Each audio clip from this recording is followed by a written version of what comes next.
Como la mayoría sabréis, el Foro Económico se encarga de conectar la universidad y la empresa, mostrando el amplio abanico de posibilidades que tienen los ingenieros al acabar los estudios universitarios. Desde nuestra fundación, en el 2008, hemos contado con el apoyo de las más importantes empresas de talla internacional que nos han ayudado a tener una visión del mercado laboral de una manera técnica y profesional. Sin embargo, esta formación técnica se quedaría en nada si no fuese acompañada de una formación personal. Este es el principal motivo de organizar el primer ciclo de conferencias que se ha hecho en nuestra escuela. Y es que si tenemos a las mejores empresas de talla internacional, ¿por qué no tener también a los mejores profesionales del ámbito de la empresa, la política, la comunicación, el ámbito social o el ámbito deportivo? Lo que nos trae hoy aquí está estrechamente relacionado con la actualidad política, social y económica de nuestro país. Para hablar de esto ha venido Mario Conde, para enseñarnos cómo se cuecen los entresijos en la actualidad cuando estás en la cúspide social y qué pasa cuando las cosas van mal. Mario Conde es empresario, político y abogado del Estado, habiendo obtenido las mejores calificaciones en la historia de estas oposiciones y, lógicamente, número 1 de su promoción. Se hizo famoso por los años 80, cuando con tan solo 39 años fue nombrado presidente de uno de los bancos más importantes de entonces, Banesto. Sin embargo, su carrera profesional se vio fuertemente afectada cuando se vio involucrado en el caso Banesto, por el que fue condenado a 20 años de prisión, obteniendo la libertad condicional en julio del 2008. Mario Conde, 2010. Mario Conde ya no tiene cuentas pendientes con la justicia y por eso estoy aquí. Para los que no le conozcáis en profundidad, hemos preparado un vídeo, prestad atención.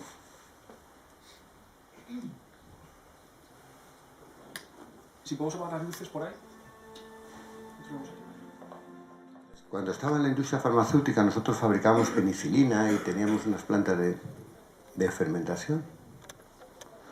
Bueno, había que extender el negocio y hay que ir a aquellos sitios en donde realmente pues, hay gente que lo necesita. No es que estuviéramos hablando de antibióticos sofisticados, ni mucho menos, sino bueno. ¿Dónde? Pues en India, claro, en India no tenían plantas de fermentación y tenían un problema muy alto de superpoblación, ¿no? Y allí me fui, yo tenía entonces 37 años y me senté a hablar con el ministro aquel, que era un tipo perfectamente educado, había sido educado en Inglaterra, hablaba un inglés 500 veces mejor que yo. Le expliqué el proyecto y aquello a mí me impresionó, ¿no? Dijo: ya, señor Conde, si usted desde el punto de vista empresarial tiene razón, pero yo tengo que atender a los intereses de mi país. Y en estos momentos lo que tenemos es un problema de superpoblación. Yo me quedé pasmado, claro. Me vino a decir: no me venga usted a crear más problemas con sus antibióticos, ¿no? Ese día decidí que me quería ir de este mundo. No me gustaba. Lo que pasa es que, como decía mi padre, también tú, joder, te vas de la industria farmacéutica, pues irte a la banca, ya podías haber elegido otra cosa, ¿no? Y entramos en la banca porque en España existía, desde siempre, por alguna razón extraña, una fascinación por los banqueros. No teníamos grandes empresas en el sector industrial en aquella época, pero sin embargo toda la ilusión de un señor que hubiera ganado dinero, que hubiera tenido una gran empresa, que hubiera triunfado, era que le hicieran consejero de uno de los 7 grandes bancos que había entonces. Bueno, a mí por una serie de circunstancias en las cuales la suerte o la desgracia, depende cómo se quiera mirar, influyó, ¿no? Me nombraron presidente con 39 años.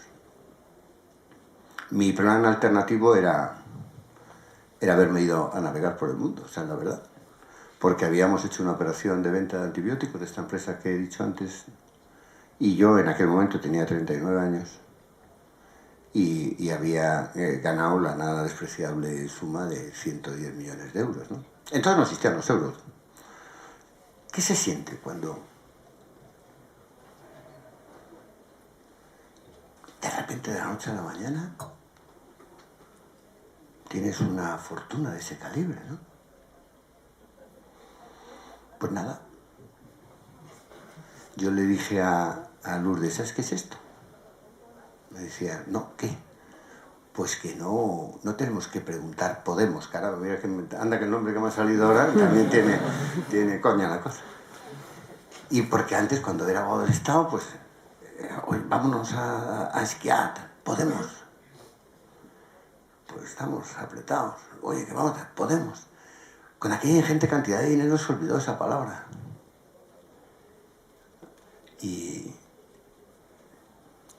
Pero es terrible, porque apareció el hombre, ¿no? Yo me llevé a Banesto a las personas que habían estado siempre trabajando conmigo. Pero se había roto una ecuación de igualdad, ¿no? Yo había pasado a ser muy rico, y los otros normales, ¿no? Y nunca pensé que eso pudiera influir en el ser humano. Yo precisamente no quería meterme en un mundo que no era el mío, me interesaba mi gente, mis amigos, con los que yo había vivido toda mi vida, con los que me sentía feliz y a gusto, y de repente, en ese seno surgió una cosa terrible que se llama la envidia, ¿no? Y la envidia es a veces superior en fortaleza a la amistad, ¿no? Y tiempo después lo noté. ¿Cuál fue mi primer susto de la experiencia del poder? Pero es que no hay un poder, que no hay un poder fragmentado. No hay un poder de un banco, un poder de un medio de comunicación, un poder de un juez. Hay un poder. Es como un tronco a través del cual salen las ramas. Los árboles dan sus frutos en las ramas, pero el tronco es el mismo. Y por eso en el año 1994 escribí el libro de mi experiencia del poder, ¿no? El otro día, cenando en mi casa en Galicia con un magistrado del Supremo, que es amigo mío, me decía que, hombre, porque sabe que está escrito en el año 1994, si no, pensaría que lo he escrito hoy, ¿no? Porque las cosas que ahí se dicen se están cumpliendo. ¿Qué pasa? ¿Que yo era más listo que los demás? Hombre, que algunos ingenieros de caminos no, pero bueno, pero más listo que algunos sí. Sobre todo trabajaba más, ¿no? Y sobre todo tenía una cosa, que es que yo estaba allí. La gente que habla del poder, en general, habla desde fuera. Pero yo estaba sentado en aquella mesa. Y cuando estás sentado con 39 años y de repente te llama el presidente del gobierno, cuando de repente te das cuenta que los medios de comunicación necesitan y viven de la publicidad, te das cuenta que ejerces un poder sobre los empresarios. Y entonces yo dije, ahí va. Me di cuenta que la banca inventa, crea dinero. Esto no lo saben. No se explica a la gente con claridad. Y no saben que un banquero crea dinero. Lo inventa. Es legal, claro. Y la explicación es tan simple que debería de enseñarse en todas las escuelas, incluyendo esta. Si yo cojo 5 euros y los pongo en tu banco, no te asustes, no te asustes. Tú, con esos 5 euros, le puedes prestar a él 50 euros. ¿Y de dónde han salido los 45? De ti. Pero tú te coges los 50 euros y se los llevas al banco de Carlos. Y Carlos puede prestar 5.000, no 500. Y así sucesivamente. Yo dije, ¿y esto cómo es, no? Pues el mundo funciona así. O sea que, vamos a ver. O sea que se puede crear un dinero que no tiene que ver nada con la creación de riqueza real debajo. Sí. O sea que un señor puede crear poder de compra artificial. Sí. ¿Sabéis qué significa crear un dinero donde no existe el dinero? Pues que tu camisa, tus pantalones, tus zapatos, tus gafas valen menos. ¿Eso cómo se puede hacer? Pero no solo eso, me di cuenta que tú veníais a pedirme un proyecto de financiación. Y yo decidía. Pero no hay un control social, no. Los banqueros operan con su dinero. Los banqueros operan con su dinero. Seguro. ¿Pero con qué dinero operan? Con el dinero de los depositantes. Ah, ¿y de quién es el dinero de los depositantes? De los depositantes. La banca surgió, entonces yo empecé a decir, pero vamos a ver, la banca surgió históricamente para hacer una cosa muy elemental, que era conectar los señores que ahorraban dinero con los que invertían el dinero, intermediaban. Precisamente por eso se han llamado históricamente intermediarios financieros. Eso está bien. Era un dinero que se utilizaba para crear proyectos y riqueza al servicio de la comunidad. Eso está bien. Pero de repente el mundo cambió. Y empezaron a hablar de la riqueza financiera como algo distinto a la riqueza real. Y el mundo ahora mismo, bueno, no sé si lo habréis escuchado, pero el mundo financiero habla de los swaps, de los derivados, de no sé qué, de no sé cuánto. Esos son inventos. Esos son inventos. Tú tienes que financiar algo real, algo que tocas. Pero ¿me queréis decir que gana la comunidad cuando se invierten ingentes cantidades de dinero en especular acerca de cuál va a ser el índice de la bolsa de Tokio? Pues hay ingentes cantidades de dinero en ese mundo de la especulación. Históricamente, lo que era la riqueza real en relación, dentro del Producto Interior Bruto de un país, en relación con la riqueza financiera, mantenía un equilibrio. Hoy es 10 veces.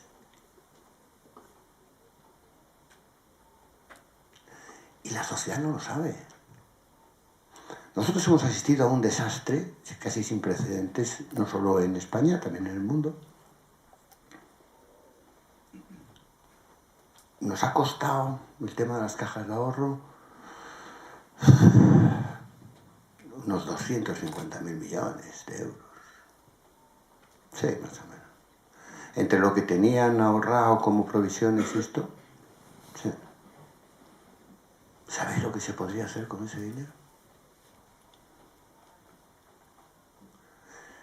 Ya está, ya lo han arreglado. ¿Cómo lo han arreglado? Poniendo dinero. Vaya genios. ¿Y de dónde sale el dinero? Del invento de dinero. Estoy diciendo que esta crisis monstruosa que estamos viviendo, ¿es responsabilidad de los banqueros? No. ¿Es parcialmente responsabilidad de los banqueros? Sí. Solo de los banqueros, no. En el fondo de todos nosotros, ¿no? En una medida más, en otra medida menos, no sabemos cómo funciona nuestro país. ¿Acaso alguien se ha ocupado de entender qué pasa con el dinero? Una de las características de esta sociedad, que también yo me di cuenta, es que frente al poder está solo. El individuo frente al poder pierde, ¿eh? Los mecanismos asociativos en el seno de España. Pero no solo eso, sino los centros de reflexión. Históricamente las academias, por ejemplo, eran centros de reflexión donde se debatían los problemas, donde se analizaban antes de que las leyes se convirtieran en leyes. Los Ateneos. Tú me dijiste que fuiste al Ateneo. El Ateneo a mí me parece emocionante, ¿no? Llegar allí y ver la intelectualidad que está. Se debatía. ¿Dónde se debate hoy? Cuando alguien te dice, yo pienso esto, ¿sabes lo que te está diciendo? Que lo ha oído en la radio, lo ha visto en la tele o lo ha leído en un periódico, pero no somete a reflexión las cosas que le están diciendo. Donde hay una reflexión. Una de las decisiones históricas más complicadas y que han generado más trauma es la incorporación de España a la moneda única. ¿Dónde hubo reflexión? Yo pedí un referéndum en aquella época. Pero no porque me pareciera necesario que tuviera que ser aprobado por todo el pueblo español, que sí, pero no era esa la gran clave. Entonces, ¿cuál era? Si hay un referéndum, tendrán que explicarlo. Entonces, unos como yo, que éramos 3 en aquel momento en España, diremos lo peligrosísimo que es entrar en una moneda única en una zona monetaria no óptima. Y otros que digan. Pero todo lo que se hizo, erais muy jóvenes entonces, ahora también, pero era un anuncio de la televisión en donde salían 2 viejecitos, ¿no? Y una le decía al otro, ya, con el euro podemos estar tranquilos con nuestras pensiones. Me pareció una estafa. Pero no se podían permitir el lujo de debatir aquello. La incorporación a Europa. ¿Habéis reflexionado sobre lo que es Europa? ¿Hay una Europa? ¿Así? Noruega es Europa, ¿no? No está en la Unión Europea. Dinamarca, Suecia e Inglaterra son Europa, ¿no? Bueno, los ingleses son muy suyos, pero bueno, no están en la moneda única. Y el resto sí. O sea, tenemos una Europa de la moneda, tenemos una Europa de la no moneda y una no Europa dentro de lo que es Europa. Eso lo cuentas, que es una cosa elemental. E Inglaterra probablemente ahora vaya a someter un referéndum para irse de Europa. Eso lo ha dicho Cameron, no sé si lo hará o no. Una moneda única tampoco se ha reflexionado. No es verdad que tengamos un euro como moneda única, es falso. Tenemos un instrumento de pago único. Ay, ¿qué diferencia hay? Muy simple. Tú eres español y quieres montar un negocio y lo quieres hacer en España y vas a que un banco te dé dinero. Ahora ya menos porque los tipos de interés se han ajustado, pero hace nada tú tenías que pagar el 6%. Y tú, que eres de Hamburgo, pagabas el 1%. Pero no hemos quedado en que era la moneda única. Las cosas valen el precio, pero para ti el euro te cuesta el 1 y para ti el euro te cuesta el 6. Encima tú eres rico y tú eres menos rico. Me refiero en el ejemplo, no me meto en finanzas interiores. Nadie se ha dado cuenta. Nadie ha reflexionado. Si cogemos todos los préstamos que se han hecho a empresarios españoles durante los últimos 10, 15 años y los comparamos y los agregamos, los tipos de interés pagados por nosotros y los tipos de interés pagados por los alemanes, veremos que hay una diferencia terrible.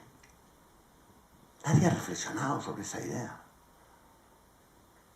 Pero es que la moneda única era mucho más un proyecto político que otra cosa. Entonces yo empezaba a hablar y me decían, llevarse bien con el poder está en el sueldo del banquero. Y digo, no señor, yo controlo el 1% del Producto Interior Bruto del país. Mi obligación es decir en voz alta las cosas claras, le gusten o no le gusten al poder. En aquellos días se habían inventado uno de los trucos que suele inventar el poder para imponerse, el dogma. Tú tienes una fábrica de dogmas y el que no cumple el dogma es un hereje.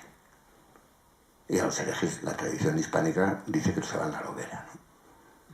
¿Cuál era el dogma? La política económica ortodoxa y que era la única posible. Yo estaba viendo que estaban destruyendo el tejido industrial español y yo dije que era la única imposible. Bueno, pues me llamó el presidente del gobierno para decirme que cómo me atrevía a decir en público algo que contradecía al ministro de Hacienda, que lo dijera en todo caso en privado. Yo le dije, ¿pero en qué siglo vivimos? 1993. Al mismo tiempo estaba viendo ya en un plano distinto que el capitalismo financiero estaba ahogando al capitalismo real. Y traté de llamar la atención sobre eso. Y en el Vaticano montamos una sesión en el año 1992 a la que traje por primera vez a unos judíos muy importantes. Y quisimos llamar la atención. Señores, el capitalismo financiero no puede seguir funcionando así. No sirvió absolutamente de nada. La experiencia es el Poder Judicial independiente del poder? No. ¿Es una rama del poder? Sí. ¿Es el poder mediático independiente del poder? No. ¿Es una rama del poder? Sí. ¿Es el poder financiero autónomo en sí mismo? No. ¿Es una rama del poder? Sí. ¿Es el poder político? Pero vamos a ver. Yo tengo 39 años. 1988. Acabo de llegar a la presidencia de Banesto. No, 1989. Bueno, llevamos un poco más. Y uno de los políticos que hoy están todavía, ya no está político, ahora está de otra cosa, me viene, buenos días, buenas tardes. Un hombre muy conocido. No, pues vengo a por lo de las elecciones autonómicas. Ah. ¿Y? No, pues que... Pues eso, que a ver si usted, pues, nos da lo de siempre. ¿Qué? Sí, bueno, es que... ¿Qué me está usted diciendo? ¿Que el Banesto les financiaba a ustedes? Sí. Cogí el teléfono y llamé al anterior presidente del banco porque no me encajaba para nada que Banesto, que era un banco teóricamente, no sé qué, no sé qué. Sí, sí. ¿Y cuánto le dabais? 40 millones. Vale. ¿Y cómo lo hacíais? Pues a través de un mecanismo. Bueno, yo le dije a aquel hombre, insisto que es muy conocido, yo ya estaba un poco asustado, ¿no?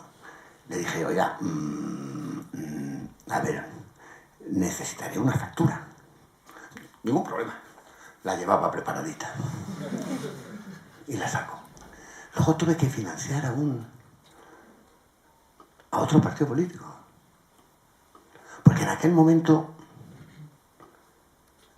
se buscaba una situación en el centro que evitara que los nacionalismos pudieran jugar. Y pregunté a todo el mundo si tenía que hacerlo. Y todo el mundo es todo el mundo. Hasta lo más para arriba. Sí, conviene al país. Estupendo. ¿Vale? Pues cumpliré con mi misión. 300 millones. 15 años más tarde. 6 años de cárcel.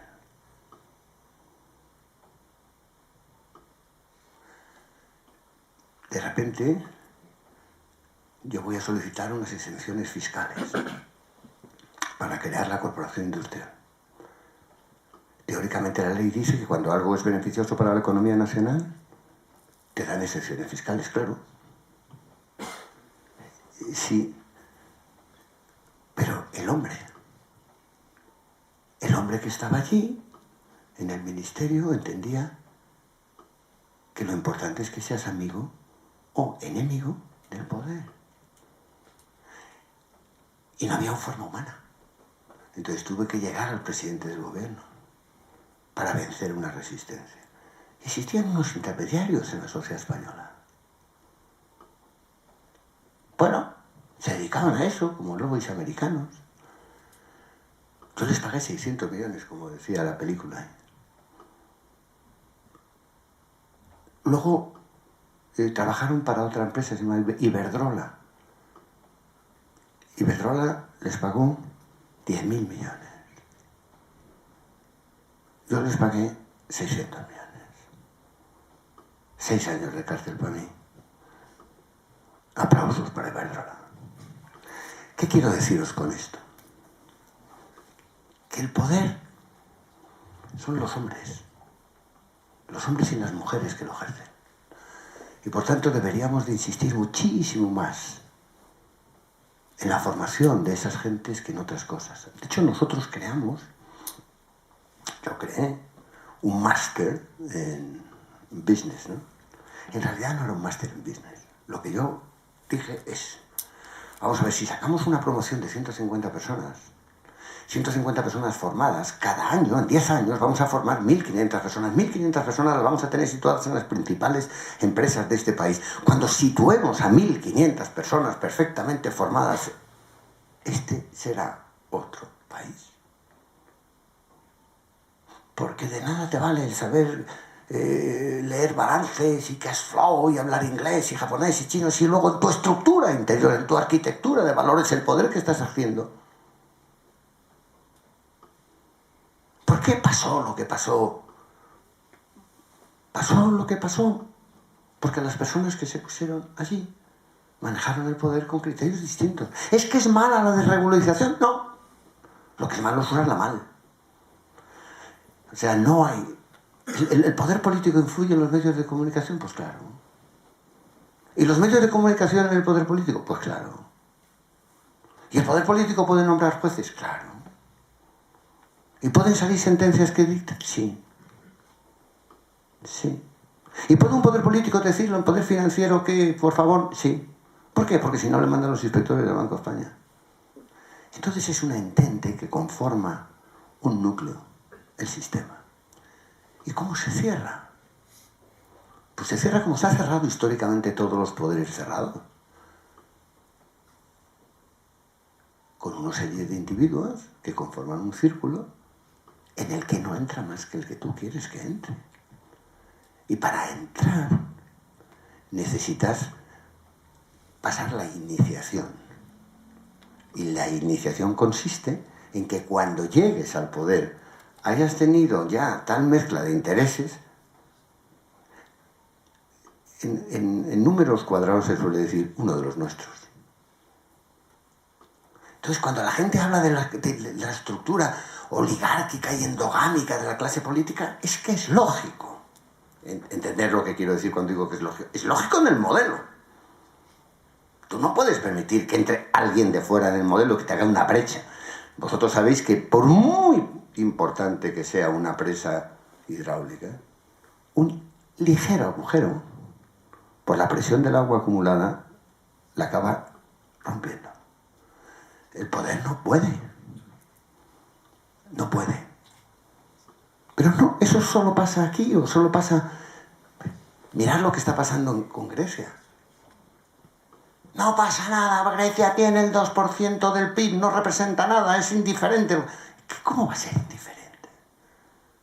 Si el euro está cogido con alfileres. Y la Unión Política ya ha explicado que está cogida con alfileres. Pues claro que pasa.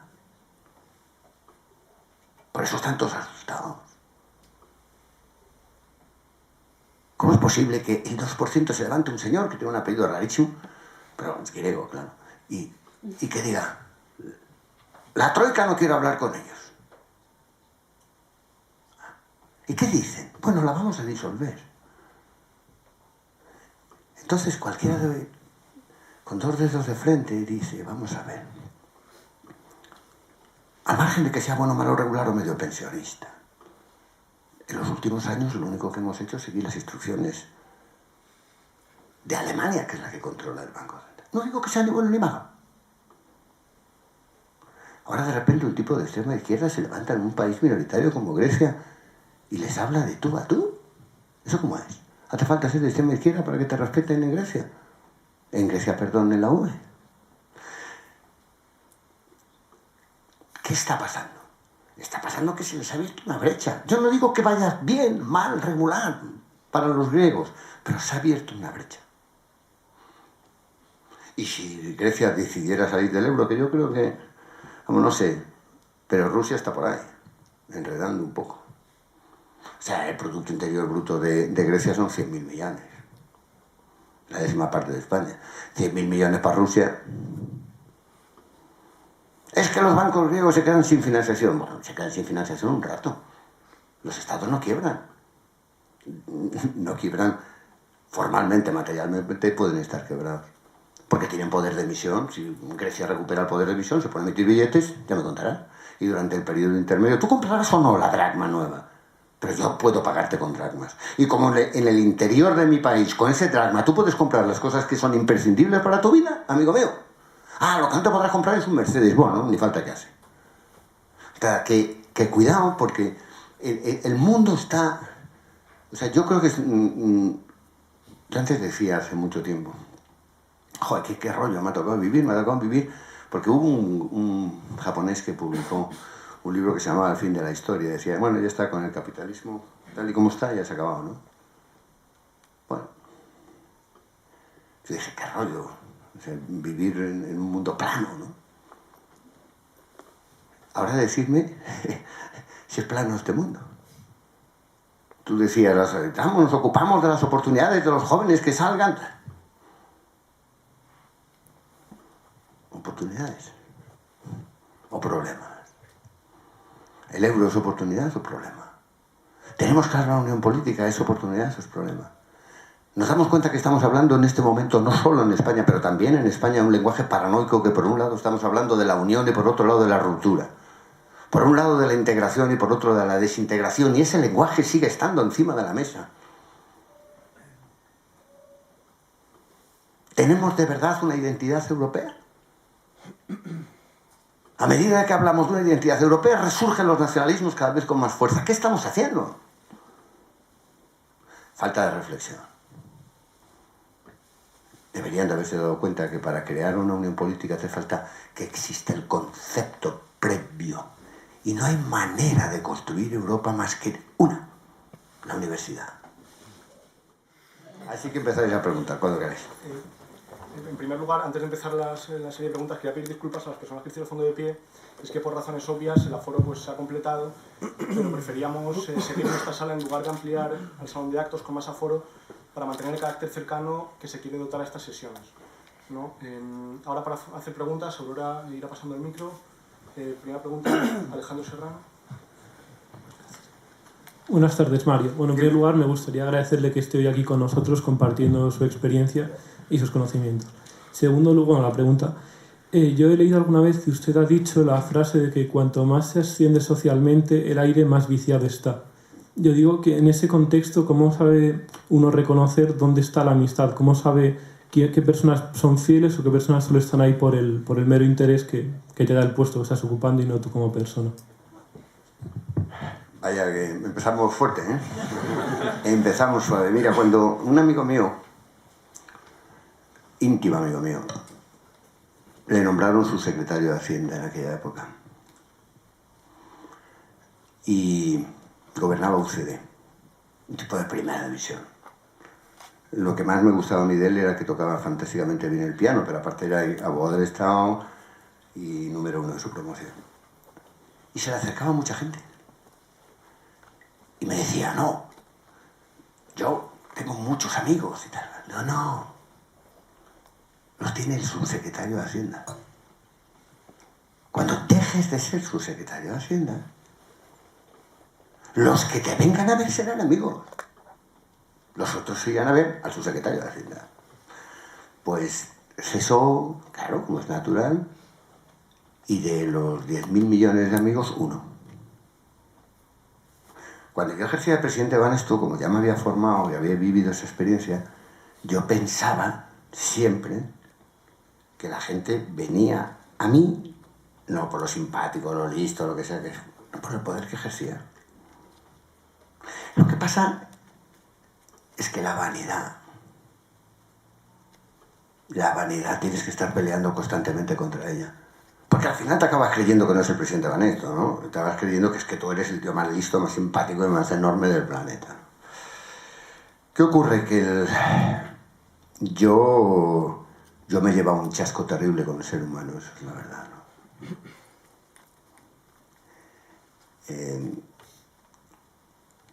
En el año 2003 escribí unas cosas que todavía no he publicado y espero no publicarlas porque estaba leyendo a un filósofo rumano que se llama Cioran y dije, en la fábrica de que Dios diseñó para fabricar hombres, se le olvidó el Departamento de Control de Calidad, ¿no? Y es así. Pero, al mismo tiempo, puedo decirte que he encontrado a personas en mi vida de una grandeza y de una entrega y de una que te hace reconciliarte con el ser humano, ¿no? Cioran decía, si pudiera renunciar a algo, renunciaría al ser humano, a ser humano. Yo no. Y mira que lo he pasado regular. ¿Cómo reconocerlo? No. Siempre que haya poder por en medio, en sus distintas manifestaciones, sé cauto. Las personas solo se conocen cuando se ponen en la situación de poder elegir. Te encontrarás con personas magníficas, pero también te encontrarás con un porcentaje, digamos, muy magnífico, ¿no? Muy magnífico. Chema tiene una pregunta. Segunda fila. Luego pasamos. Bueno, pues en primer lugar, muchas gracias a Carlos y a esa asociación por traer a... Bueno, ¿qué os parece si lo de gracia lo quitamos? Porque cada gracia es un minuto y eso nos puede costar un montón de tiempo. Venga. Bueno, y muchas gracias a usted, don Mario, por venir. Que como veis sigue siendo un referente para los universitarios. Y bueno, voy a la pregunta. Eso es. Vamos al lío. Ha estado usted hablando de que el poder no es uno, sino que está compuesto por los medios de comunicación, por el poder político, por los dogmas, por la economía. Y luego usted ha puesto propuestas, dos, que es la de los 1.500 estudiantes al cabo de 10 años y la universidad. Y yo me pregunto que la universidad está igualmente corrompida, igual que la sociedad. Y si un personaje como usted, en el buen sentido de la palabra, irrumpió en el sistema... ¿Cuál es el malo?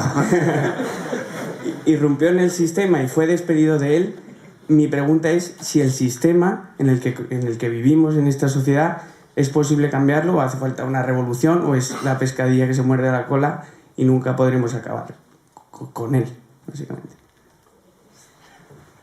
Conmigo no, ¿no?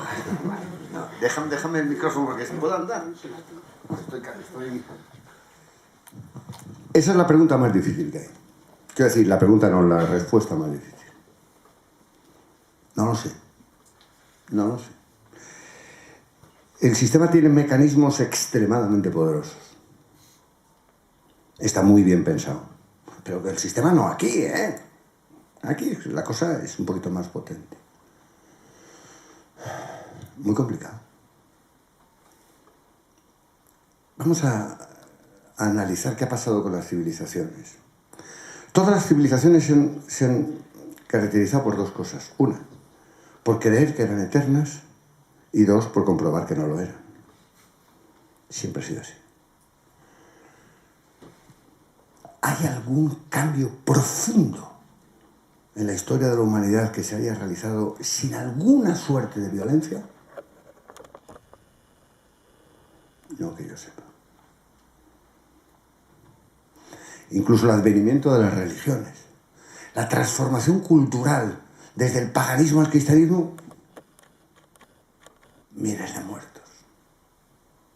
Entonces, yo, en la última página del libro El Sistema, digo una cosa de la que estoy convencido, pero que es una pescadilla que se muerde la cola, como tú has dicho. La única manera de hacer un cambio del sistema hacia mejor, sin violencia, es hacerlo desde dentro del sistema. Pero ¿cómo se entra? ¿Cómo se entra? Si el sistema repele.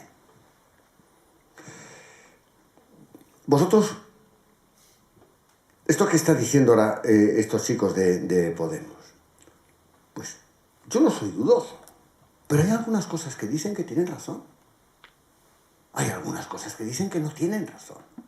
Y hay algunas cosas que dicen que son ilusorias.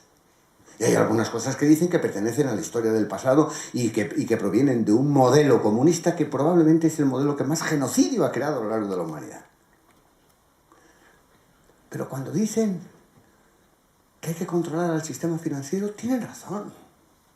No lo digo yo, que lo he vivido. Cuando te dicen que hay que limitar la especulación, tienen razón.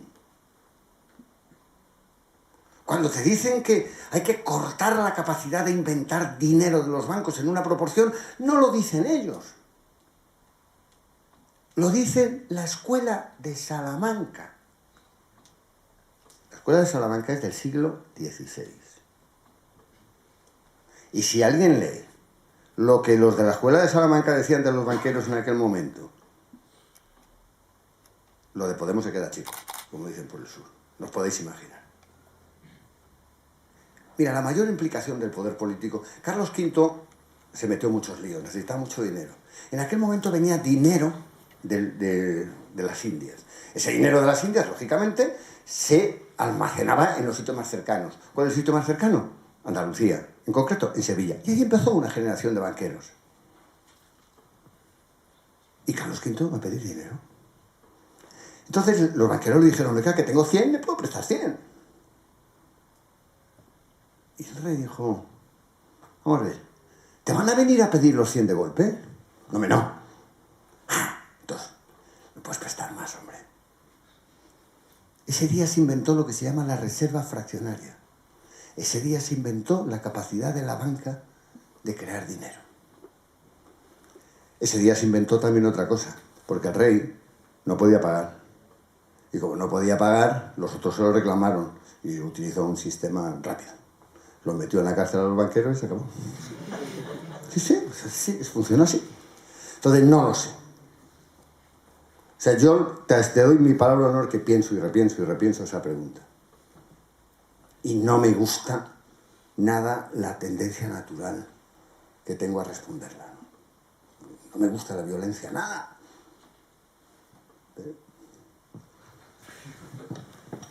Tenga usted, señorita.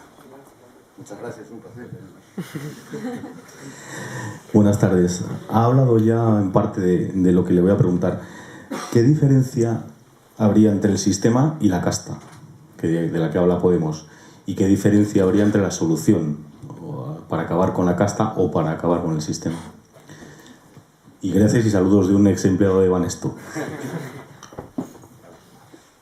La casta es una expresión muy antigua. Es decir, se entiende por casta los mecanismos por virtud de los cuales las personas que ejercen el poder se autorregulan, ¿no? Es decir, impiden la entrada de terceros. Por ejemplo, la Revolución Francesa, la historia social, hay un libro magnífico, La historia social de la Revolución Francesa. Los llamados revolucionarios de Dijon, bueno, le dijeron al rey que ya estaba bien, que eso de que para ser ministro hubiera que ser marqués. Pero en fin, como no había forma de cambiarlo y el rey necesitaba de dinero, le compraron los títulos de marqués. Y los revolucionarios de Dijon pagaban. Pues ya es usted marqués. Entonces, una vez que ya era marqués, el rey se inventó una ley que decía, para ser ministro hay que ser marqués de tercera generación. Eso provocó la revolución, claro. Es decir, siempre se generan mecanismos. Para ser banquero tenías que tener la aprobación del Banco de España. ¿Pero por qué? ¿Pero santo de qué? ¿Pero usted quién es? Oiga, yo me he ganado mi dinero, compro mis acciones, soy un consejo de administración. ¿Usted quién es? ¿Por qué me tiene usted que decir a mí? Yo tengo que recibir el placet. Es que es permanente. El placet. Entonces, ¿es verdad o mentira que la clase política ha funcionado en un modelo endogámico? Es verdad. Llamarle casta o llamarle lo que queráis, me da igual. ¿Cómo se abre? Pues se abre desde la sociedad. En el año 93 ya expliqué esto, y que vaya la que me cayó encima, y dije que se había terminado con el monopolio de los partidos en el acceso a la representación parlamentaria. Vivimos en un modelo no ya de casta, sino un poco de tomadura de pelo. Y no nos damos cuenta de que hay un maltrato a la dignidad del individuo. ¿Lo puedo aclarar lo que he dicho? Sí, claro que lo puedo aclarar. Si a mí me eligen diputado y yo soy un miembro del Parlamento Nacional en donde hipotéticamente reside la soberanía de la nación, yo soy una persona importante. Por lo menos para los que me han votado. Y para ejercer con dignidad lo que me corresponde. Y se plantea un problema de una ley y voy a votar. Y me dicen, tú quietecito, las instrucciones por escrito. Y hay disciplina de voto. ¿Pero cómo disciplina de voto? Pero hay disciplina de voto hasta para asuntos tan vitales, desde el punto de vista emocional o desde el punto de vista de fe, como el aborto. Pero ¿cómo que hay que votar lo que diga una persona? ¿Os habéis dado cuenta que en Inglaterra se rebelaron contra eso y una propuesta de los Tories no salió porque había muchos diputados que dijeron que tenían el compromiso con sus gentes y que no pensaban votar? Y aquí en España, entonces, como si hay disciplina de voto, ¿en qué consiste el Parlamento? ¿Me lo decís? 2 personas. 3. Ese Parlamento de 3 designa el Consejo General del Poder Judicial. Ese Consejo General del Poder Judicial designa a las personas que van a ocupar los puestos capitales dentro de la estructura del Tribunal Supremo y del Tribunal Constitucional.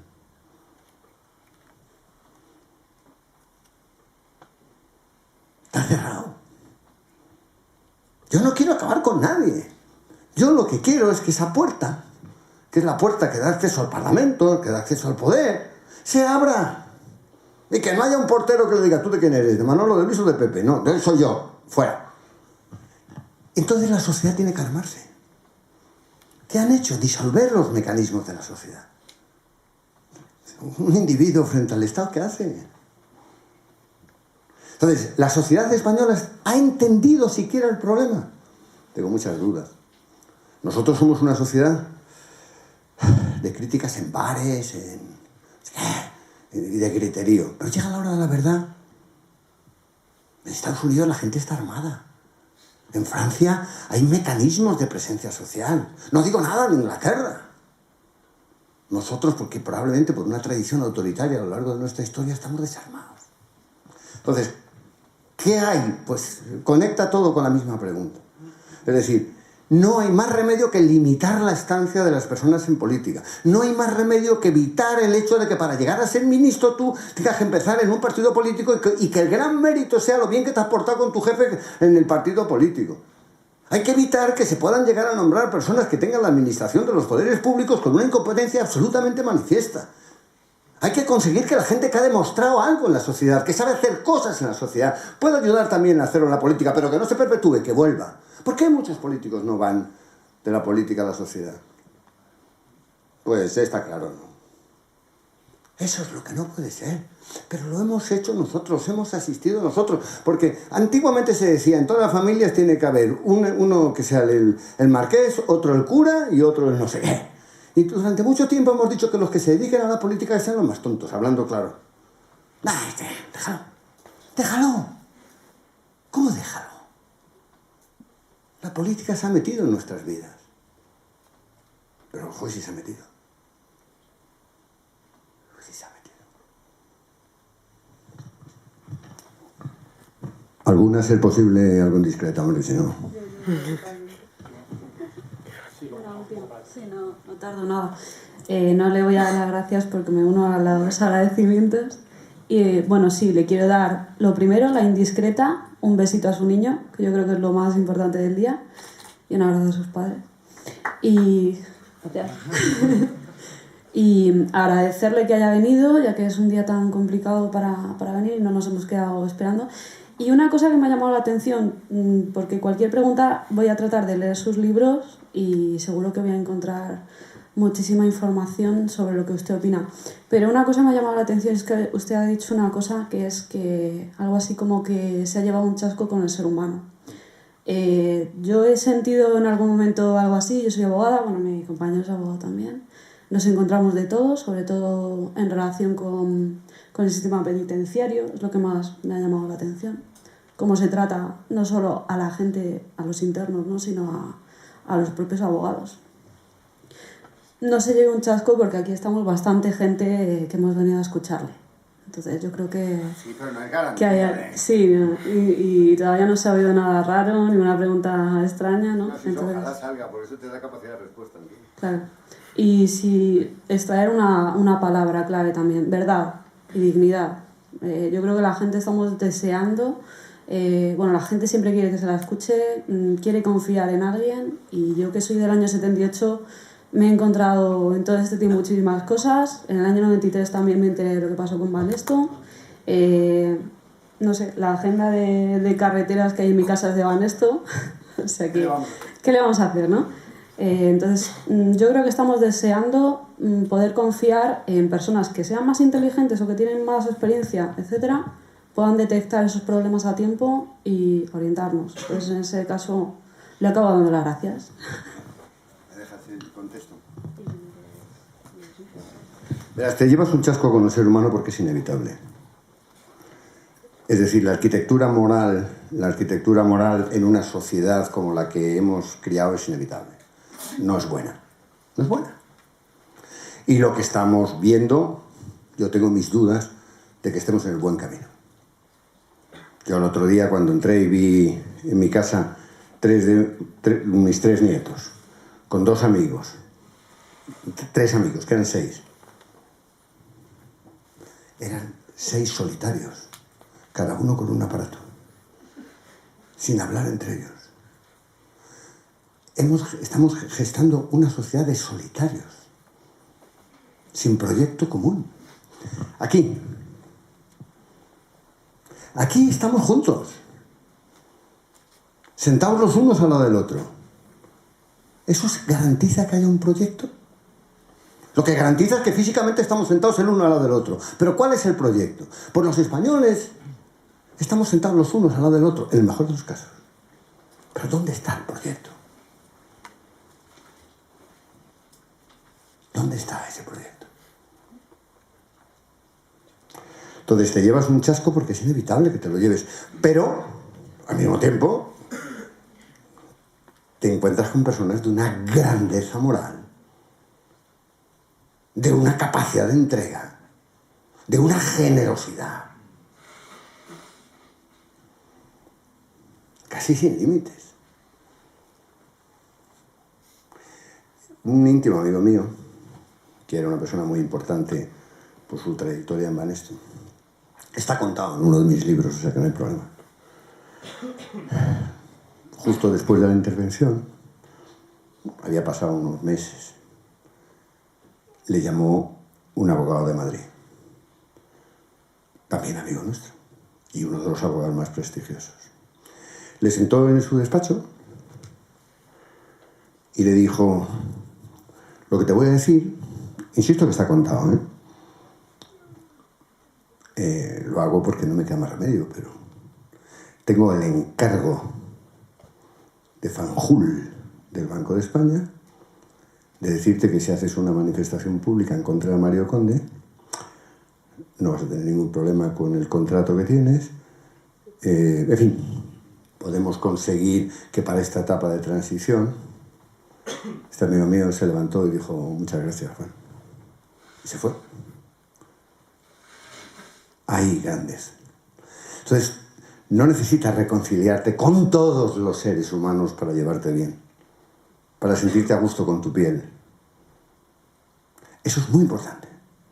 Yo a mis hijos les digo siempre: está bien la formación, claro. Personas que se encuentren bien en su piel, que no tengan complejos, que tengan ambición, claro, coño, pero controlada. Y hay, te aseguro que hay. Y si no, yo no estaría aquí. Yo he recorrido el mundo de la prisión y ahí es donde más me he conocido a mí mismo. Yo soy capaz de... ¿Tú eres capaz de todas las mañanas aguantarte a ti mismo? ¿Oír los gritos de gente desesperada? Saber que estás en manos de unas personas que te van a soltar o no, no en función de la ley, sino en función de sus intereses del momento. Eso te forja interiormente. ¿Pero sabes qué pasa?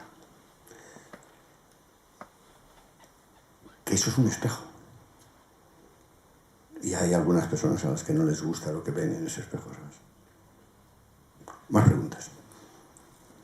No pasar un poco para atrás, Lorena. Vamos a intentar abreviar un poco más. ¿El qué? Abreviar un poco la respuesta para poder hacer. Pasa para atrás, Lorena. No, Hola, buenas tardes. Yo le voy a hacer una pregunta muy concreta y es que me gustaría saber su opinión acerca de la gestión que Miguel Blesa y Rodrigo Rato han hecho al frente de Caja Madrid y Bankia, desde el punto de vista de su visión, ¿no?, como expresidente de Banesto. Sé probablemente lo mismo que tú, es decir, lo que conozco a través de los medios de comunicación, eso es. Te puedo decir lo siguiente, es extremadamente difícil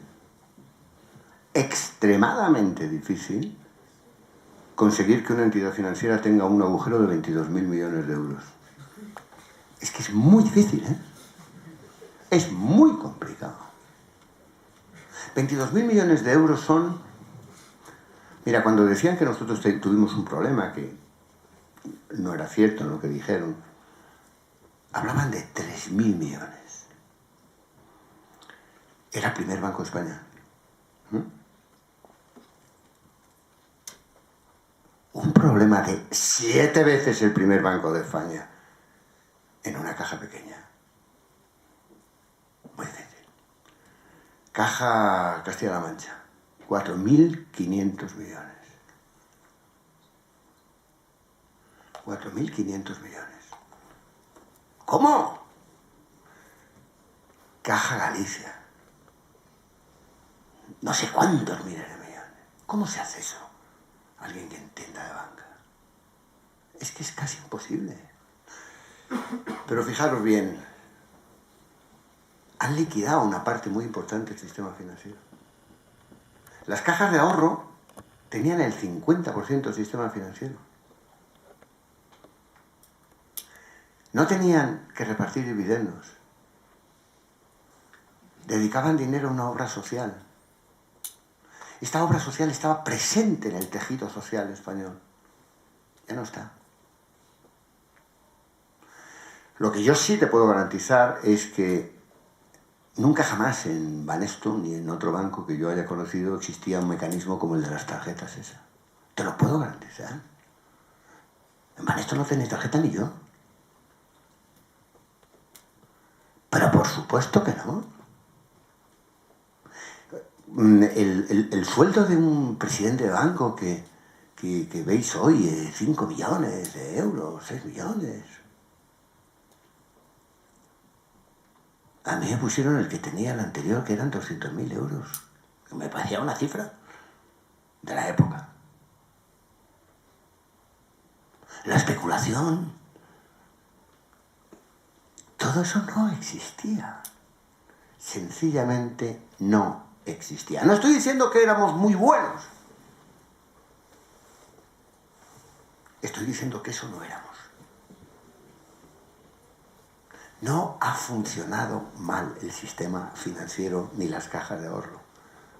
Ha funcionado mal la persona, el hombre, sus valores, la aproximación a lo ajeno. Eso es lo que ha funcionado mal.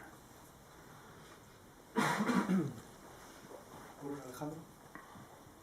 Y luego vamos un poco para aquí. Buenas tardes. Buenas tardes.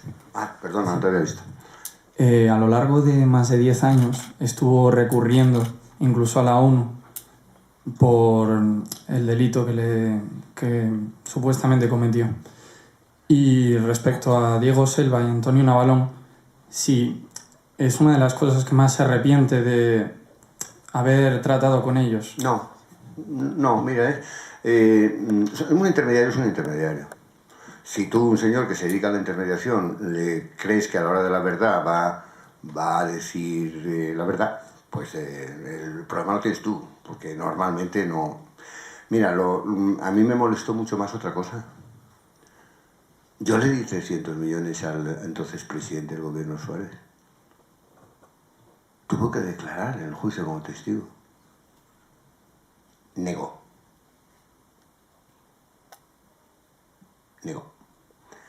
A mí me condenaron por los 600 millones que le di a Navalón diciendo que los había puesto en mi caja. Gracias a mi primera mujer, conseguimos que la justicia suiza trajera todos los papeles a España. Pedí la revisión de la sentencia. No. Demostré que Antonio Navalón había mentido en el juicio y la acusé de falso testimonio. No. Recurrimos a la ONU y la ONU dictó un dictamen en donde anuló la sentencia del Supremo. Me fui al Supremo con la sentencia. Y me dijeron, no. Pero oiga, ¿no hay un tratado del año 1961 en donde España se compromete a cumplir los derechos civiles y políticos? Sí. ¿Y España aceptó que existiera un comité de derechos humanos en la ONU? Sí. ¿Y ese comité de derechos humanos funciona como si fuera un tribunal? Sí. ¿Y hubo un abogado del Estado que intervino defendiendo la sentencia del Supremo en contra mía? Sí. ¿Y se condenó al Estado español? Sí. ¿Y cumplió? No. Entonces, es chistoso, porque yo le pedí al Supremo que cumpliera el Estado. Y el Supremo hizo un auto diciendo que no. El ponente de la sentencia del Supremo es el mismo ponente del auto diciendo que no la cumple. Entonces, a día de hoy, Sí, ¿tiene arregladas como las cuentas con estos dos hombres? O sea, no, hace muchísimo que no les veo. Más que nada es que no tengo ninguna cuentas pendientes. Me parece que el pobre, este Selva tenía un problema del trigémino, no sé qué, que no se podía reír. Y Antonio Navalón, en cuanto se descubrió que había esto falseado, El País, el diario El País, el Grupo Pisa, lo mandó a México. Y desde entonces vive en México. No sé más. Ni quiero, ni me interesa, ni me importa nada. Y hay dos dudas que me quedan, y ya que ha pedido preguntas indiscretas, Claro. es la segunda. Adelante. La primera es, ¿qué fallos, o sea, para que se le fuera dando a usted de las manos la cosa, o sea, para que Perdón, no te... para que se le fuera de las manos tanto las cosas, o sea, lo que ha dicho mi compañero anterior, todos estos tratos ya son demasiado turbios. Yo no sé cómo se mueven las cosas, pero ya huele muy mal. Eso de pagar a un tío para que hable bien de ti, no sé. Entonces, ¿dónde ve usted sus fallos? Y la segunda, si es que es una duda que siempre he tenido, si es usted perdón, masón. Sí. ¿Y eso qué más te da? Bueno. No son tratos turbios. Mira, inevitablemente te voy a decir una cosa. A medida que asciendes, no sé quién de vosotros había dicho que, en una pregunta, que cuando subes arriba el ambiente que se respira es más irrespirable. Hay unas reglas del juego. O sea, esas reglas del juego, en España algunos son ilegales, otras no son del todo ilegales, pero en Estados Unidos, por ejemplo, son absolutamente legales, ¿no?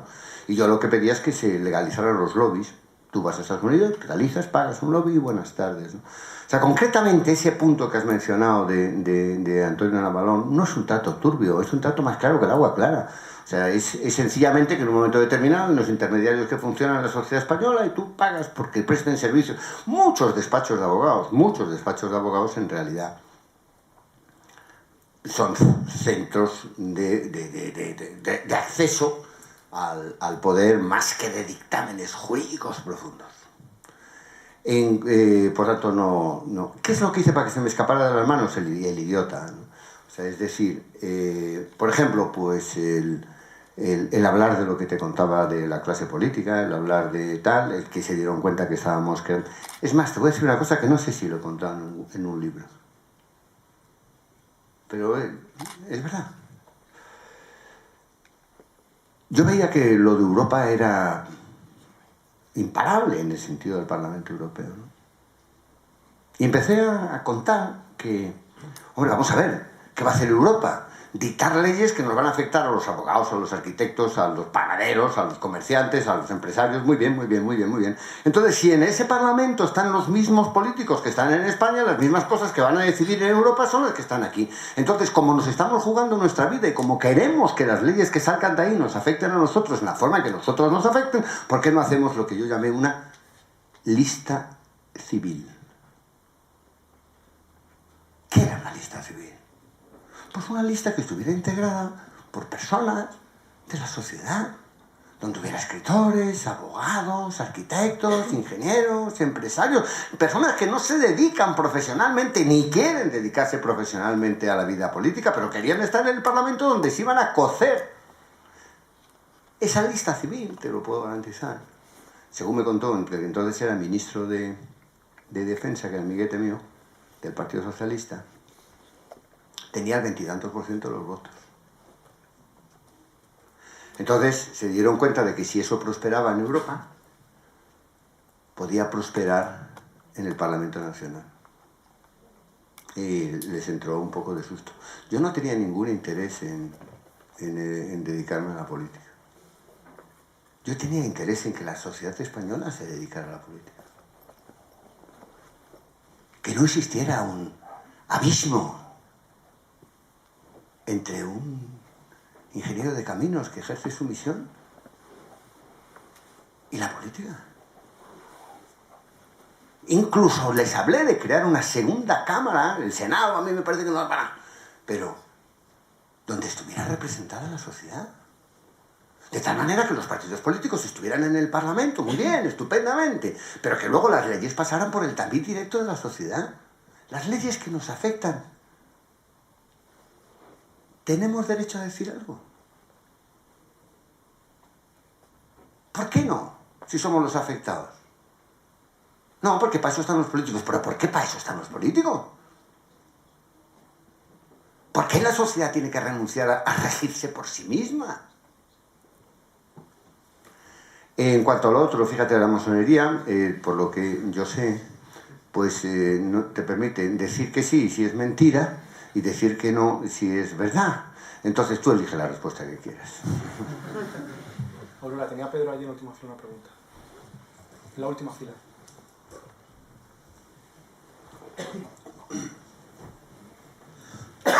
Hola, muy buenos días. Tardes. Bueno, en principio, primero quería preguntarle, nos ha hablado de su experiencia con el poder, pero del poder troncal que ha llamado y de todas las ramas. Yo quería preguntarle en particular su experiencia con el poder judicial y en el caso Argentia Trust, si es posible preguntarle. Sí, no, encantado. Mira, el caso Argentia Trust era el pago de estos 600 millones que se hizo a este hombre, a Navarro. ¿Cómo se gestó ese pago?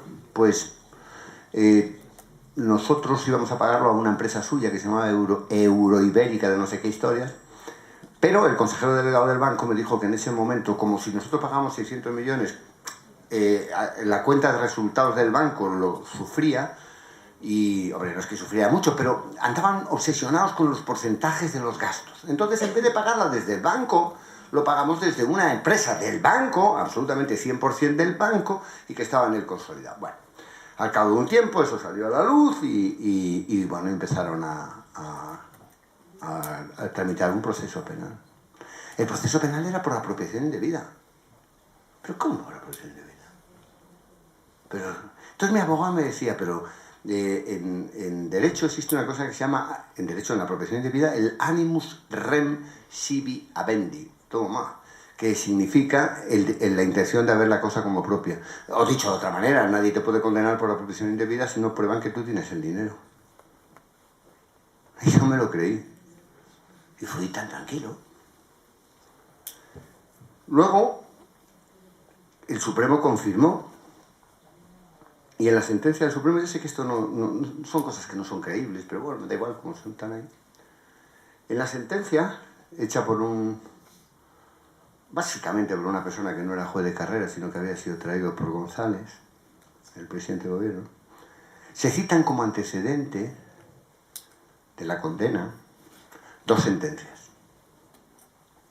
Bien, yo ni las leí como es natural. Pero un catedrático de penal sí las leyó. Y escribió un artículo poniendo a parir a esa sentencia y lo mandó a una revista muy prestigiosa en derecho que se llama La Ley. Y de La Ley le contestaron que no era conveniente en esos momentos publicarlo. El sistema. Cuando conseguí traer los papeles, puse encima de la mesa que yo no había tocado ni una sola peseta. Y si me habían condenado por eso, hombre, pues lo lógico es que revisen la condena. No, no era conveniente. Entonces, bueno, esto es así. Es así, son las reglas del juego. Lo que pasa es que, mira, cuando le tocan a otros,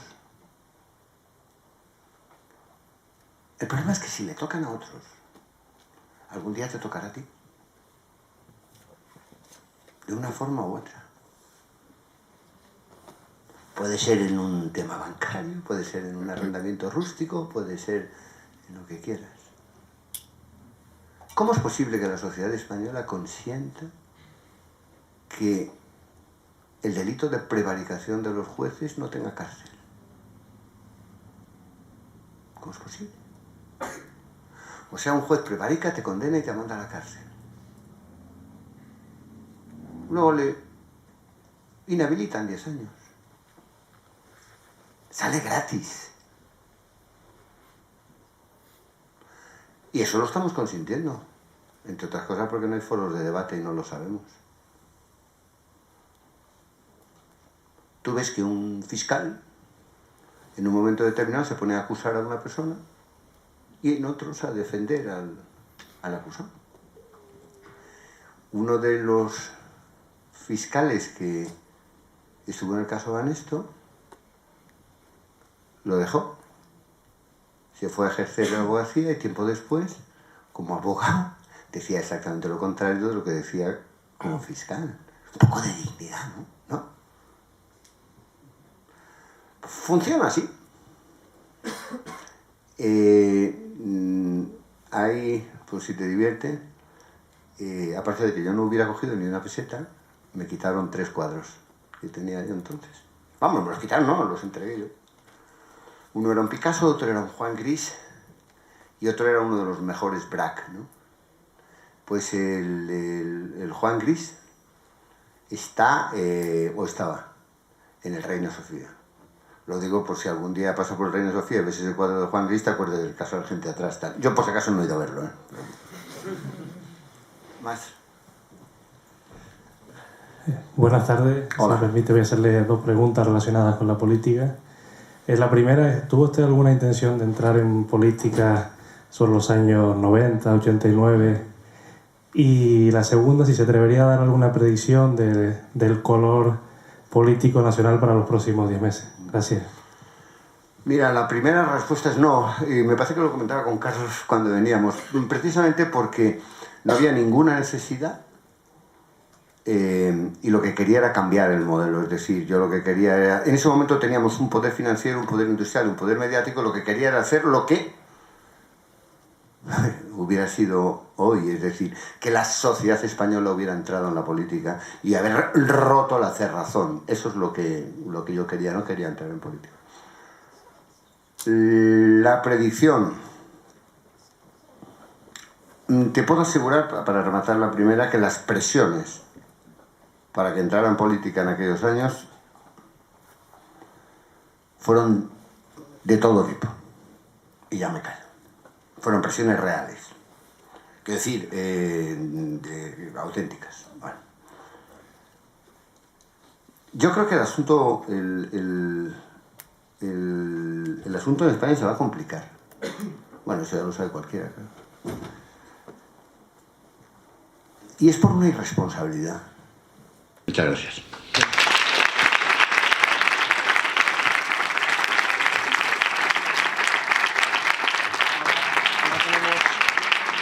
Ahora tenemos un coffee fuera. Muchas gracias y hasta la próxima. Vale.